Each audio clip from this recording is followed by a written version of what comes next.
Hey guys, how you doing tonight? Welcome to Outlaw Edge Blade Works. So I have a cold steel knife here,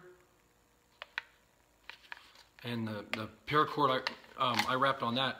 But this is a Peacemaker, and the first thing you'll notice is this is the shape of this is just like a Mora knife.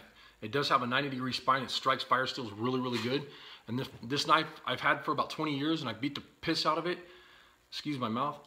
But one of the things that I hate about this knife is this thumb ramp that they have on the front of the blade here. It always gets in the way, and I've actually thought about taking it off or cutting it off, the rubber part off there. But I was looking at it, and I'm afraid what would happen is it would split all the way down the rubber, and then you'd end up losing your handle.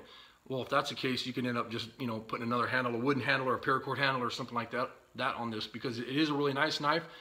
But then after using it for so many years, I realized that this is not like a Mora in a lot of ways, because it's got a little bit different grind on it, and it's kind of hard to sharpen sometimes. And it is a Scandi grind, but it is a good steel. I believe this is AUS 8, and so it is a good knife.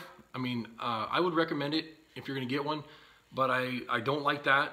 I don't like the way that it's so hard to sharpen. I believe it's an AUS 8.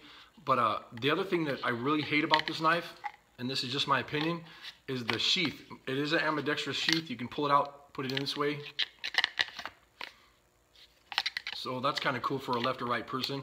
But it's a great bushcrafter knife. But it's just there's a lot of goofy things. Like they really skimped on the pocket clip when they put this pocket clip on there.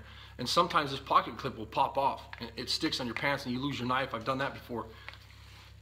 And it's kind of a pain in the neck with that pocket clip being like this. I wish they would have thought about that and did something a little bit different with that. And then the other thing too that happens a lot of time when you're out in the brush and you're hiking around, this catches on, because you would be wearing it like that, on your right side. Well, this will catch on the brush, and I've actually had this knife pop up. You can see how I'm pushing right here, and you'll lose your knife. I've never lost it. This is the same knife that I've had, but I've dropped it before, and I felt it come out of the sheath, or heard it come out of the sheath. And this is like a Creighton or Crichton, however you say it, plastic sheath that Cold Steel has. It's a great knife. I would recommend the knife, but like I said, there's a lot of pros and cons with this guy.